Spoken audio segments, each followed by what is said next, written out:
Jesús el juez. Así, en la continuidad de la serie de cortos esenciales, estamos compartiendo este maravilloso tema de Jesús el juez, escrito por su autor allá por 1900, después de la lluvia tardía, esperando así que sea de gran bendición para cada santo que oye este mensaje superlativo para nuestra preparación y, como nos dice en Tito capítulo 2, verso 13, aguardando la esperanza bienaventurada y la manifestación gloriosa de nuestro gran Dios y Salvador Jesucristo. El juicio en proceso ahora. El tiempo y el lugar del juicio de Jesús exigen nuestra atención ahora. Por lo tanto, apenas se tocaron las 5 bases de los mismos, surge la pregunta: ¿cuándo y dónde nuestro Señor juzgará a la iglesia? El Espíritu Santo nos da la respuesta. Él está juzgando a la iglesia aquí y ahora. En general se piensa que el tribunal de Cristo vendrá después de la muerte. Por lo general, se citan 2 pasajes de las Escrituras para enseñarlo: Romanos capítulo 14, verso 10 y 2 Corintios capítulo 5, verso 10 y 11. Leeremos las 2 citas. Romanos 14, 10. Pero tú, ¿por qué juzgas a tu hermano? O tú también, ¿por qué menosprecias a tu hermano? Porque todos compareceremos, del griego, estaremos de pie, ser manifestados ante el tribunal de Cristo. 2 Corintios capítulo 5, verso 10 y 11. Porque es necesario que todos nosotros comparezcamos ante el tribunal de Cristo, para que cada uno reciba según lo que haya hecho mientras estaba en el cuerpo, sea bueno o sea malo. Y que el juicio de los santos en el cielo también tiene que venir por el hecho de que las naciones serán juzgadas desde el trono de Cristo antes del milenio, y los impíos muertos se presentarán ante el gran trono blanco después del milenio. Leemos en Mateo capítulo 25, versos 31 y 32. Cuando el Hijo del Hombre venga en su gloria, y todos los santos ángeles, es decir, los santos con él, entonces se sentará en su trono de gloria. Verso 32. Y serán reunidas delante de él todas las naciones, y apartará los unos de los otros, como aparta el pastor las ovejas de los cabritos. Apocalipsis 21, 12. Y vi a los muertos grandes y pequeños de pie ante Dios, y los libros fueron abiertos, y otro libro fue abierto, el cual es el libro de la vida, y los muertos fueron juzgados por las cosas que estaban escritas en los libros según sus obras. Pero recuerde que no se menciona ningún trono con referencia al juicio de los santos. La definición del tribunal es un lugar destinado a los jueces para administrar justicia y dictar sentencias. ¿Qué es y dónde está el tribunal de Cristo?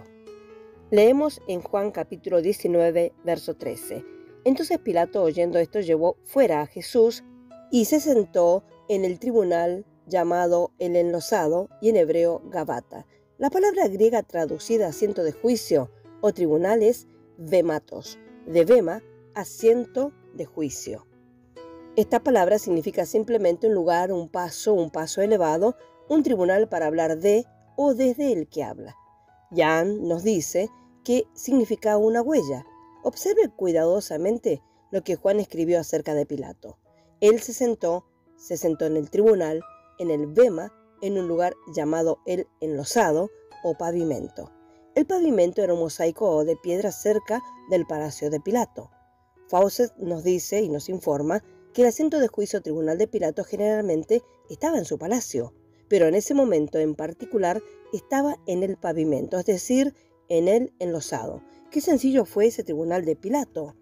Él se sentó sobre un escalón en un paso elevado, es decir, un lugar más alto que el pavimento, es decir, el enlosado.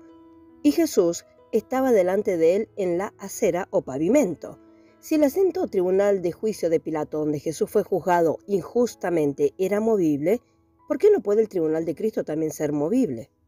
Si los delincuentes supuestos o reales se presentaron y fueron llevados ante algún escalón, ante algún paso en el que el gobernador se sentó por un corto tiempo, un lugar de su propia elección, ¿no puede nuestro Señor proceder sobre los suyos propios en cualquier momento y en cualquier lugar?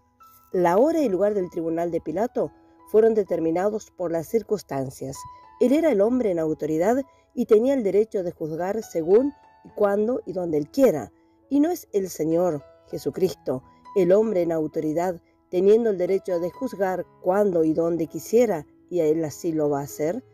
Además, el Señor dejó la huella, que es la norma o la regla de conducta. Él dice: ven y sígueme. El tribunal nos acusa o nos exonera según nuestra regla de acción. Él era el hombre con autoridad y tenía el derecho de juzgar cuando y donde quisiera. Las condiciones similares de la cristiandad demandan haciendo exigencias similares de tal hecho a la cabeza de la Iglesia. Volvemos a preguntar, ¿y no es Él, hablando de Jesús, el hombre con la autoridad de tener el derecho de juzgar cuando y donde fuere? Además, nuestro Señor ha dejado huellas, que es la norma, gobierno, regla de conducta, cuando nos dice ven y sígueme. Es entonces que el tribunal o bien acusa o nos exonera a nosotros de acuerdo con nuestra regla de acción. Se deduce entonces que el juicio se lleva a cabo en la actualidad, es decir, está teniendo lugar hoy. El juez está caminando en medio de su pueblo continuamente, con los pies en llamas, como la norma, por estandarte, y sus ojos escrutadores como meros examinadores. Aunque el Señor no está caminando en medio nuestro en su cuerpo físico, sin embargo, lo hace a través del Espíritu Santo y por medio de la palabra de Dios, donde analiza, corrige, enseña, anima, examina, instruye y se pronuncia la sentencia día a día. El Espíritu también usa a los santos en este ministerio, mientras den y dan la palabra verdadera fielmente. Primera de Juan capítulo 5 verso 9. El que cree en el Hijo de Dios tiene el testimonio en sí mismo. Asimismo, aquel que tiene el testimonio en sí mismo obedece a la voz del Señor. El Señor pronuncia un veredicto sobre nuestra conducta y obra a medida que caminamos en la luz. Gracias al Señor por la abundancia de la palabra que nos sustenta, nos fortalece y nos anima a correr con paciencia la carrera que tenemos por delante hasta alcanzar el premio. Por ahora dejaremos por aquí y Dios mediante continuaremos con esta apasionante serie, Jesús el Juez. El Señor bendiga abundantemente a cada uno. Amén.